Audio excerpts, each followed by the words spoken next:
Hello, my dark and lovely souls. My name is Lenny Graves, and I'm a tarot card reader and astrologer, and I'm also a bit of a magician, and a demonologist, and a chaos magician.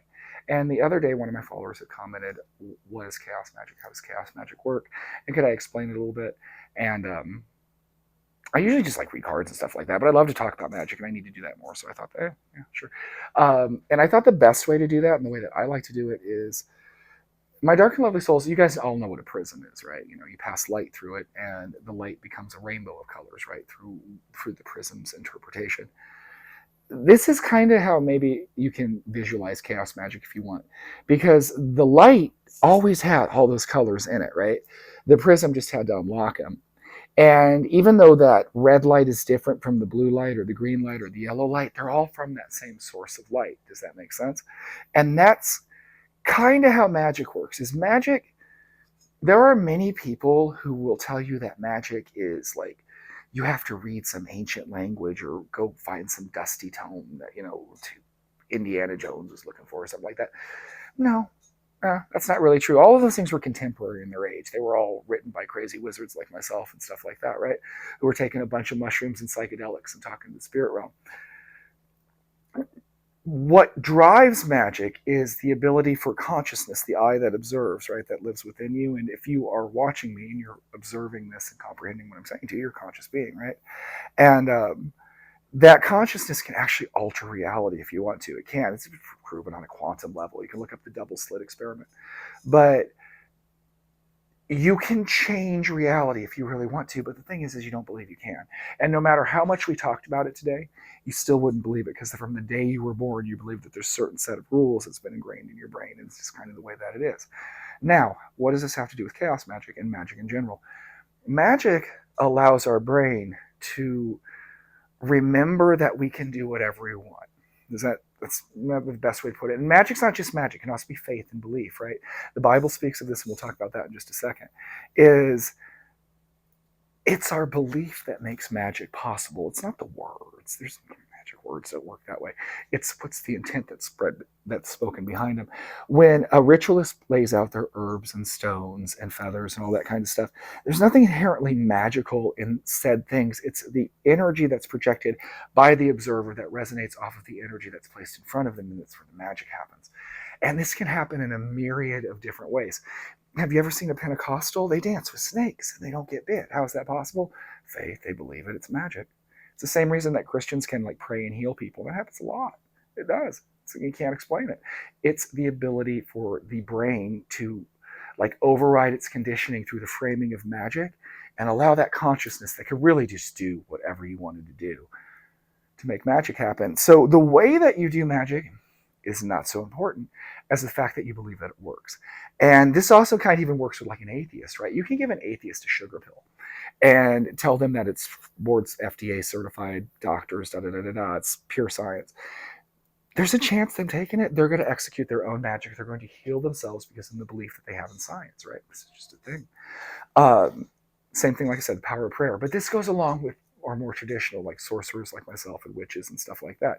It is our belief in the way we frame our belief, and that when we do our rituals, the psychological decompression that happens in our head that makes chaos magic or any magic possible. Sometimes I say chaos magic, I'm jumping the gun there.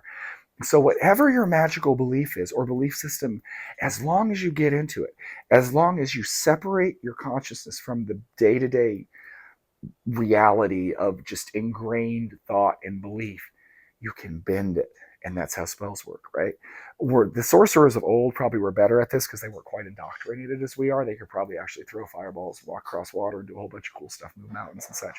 Today, we're very ingrained in science and belief and structure and stuff like that, so it's very hard to do such things, right?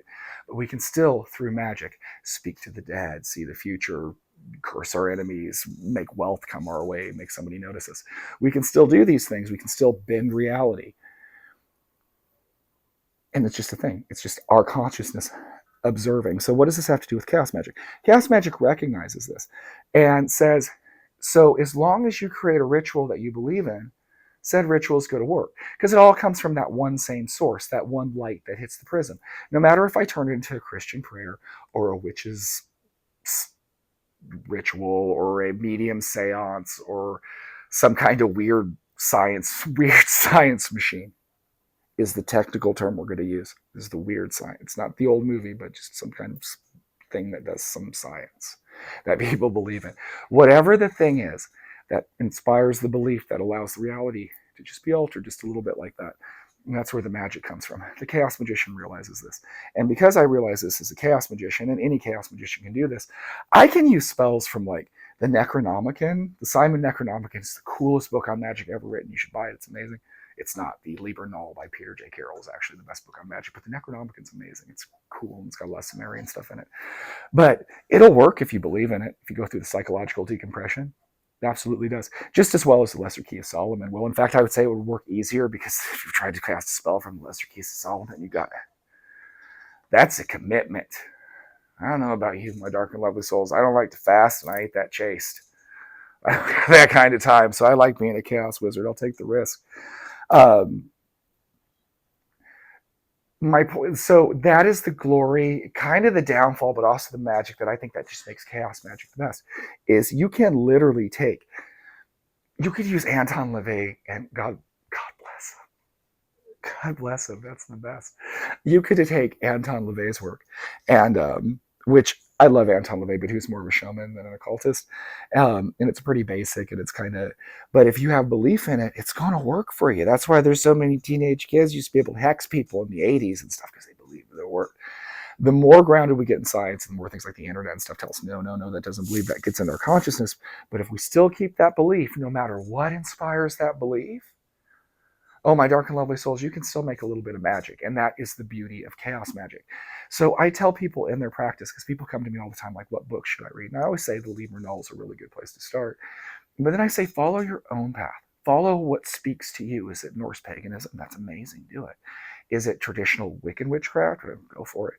Is it summoning Jinn? You know, it was like in the Arabic world. Whatever works for you will work for you if you have belief, interest, drive. And when I write spells and when I do spells for people, they are a way to take my consciousness from one place to another place through a psychological drama and ritual that allows me to separate that and then manipulate reality. And I know that sounds deep, but that's an absolute thing. And that is what magic is. So when you realize that it's this, you're framing reality in a way that allows you to bend it, then whatever way you choose to frame it, and as long as you execute it with absolute belief and intent, it's going to work for you. It's going to be amazing. The trick is just mastering the belief, and you do that by starting small, meditating, reinforcing, journaling, all that kind of stuff. That helps reinforce that belief. The more strong your belief is, the more concise your rituals become, the more the magic will work for you. And you could also be born gifted for it, but that's a whole other conversation. My dark and lovely souls, if you like talks like this, you doing stuff like that, please comment below, because I don't know, most of the time I just like to read tarot cards like the Two of Wands. You're on the right path. Be careful to look behind you. And yeah, but I like doing stuff like this too. So I would love to hear your feedback, and think about liking and sharing and subscribing and doing all those wonderful things, because I am The Lenny Graves, and you can find me at The Lenny Graves on TikTok and YouTube, and Dysfunctional Enlightenment on Facebook and Instagram. I would love to see you there. And if you'd like to go deeper on any of the subjects, check out thelennygraves.com. We got voodoo, we got hoodoo, we got things I have not even tried, but do not accept substitutes, my dark and lovely souls. I do not solicit readings and comments or messages, and I got a lot of copycats, so be careful. The only way to get a reading from me or anything like that is through my store, thelennygraves.com. My dark and lovely soul, go be a chaos wizard. Chaos wizards are way cooler than regular wizards. They wear black plate mail armor, they got big battle axes. Not teasing, that's a Warhammer reference. But make whatever magic you want your own magic. And then you're the conductor of your symphony. You're the songwriter, right? And also, I'm going to add this one little point here, my dark and lovely soul.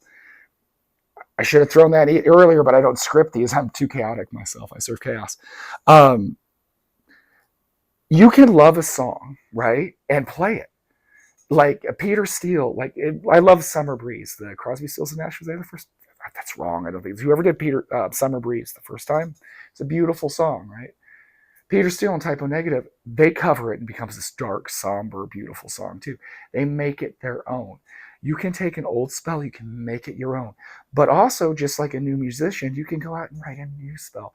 And if done with heart and belief and stuff like that, you'll be throwing fireballs, force choking people. Just comment below when you do it. It's amazing. My dark and lovely soul, I've talked too long. Have the best night. I'm going to go like this. You're amazing. You're straight up magical.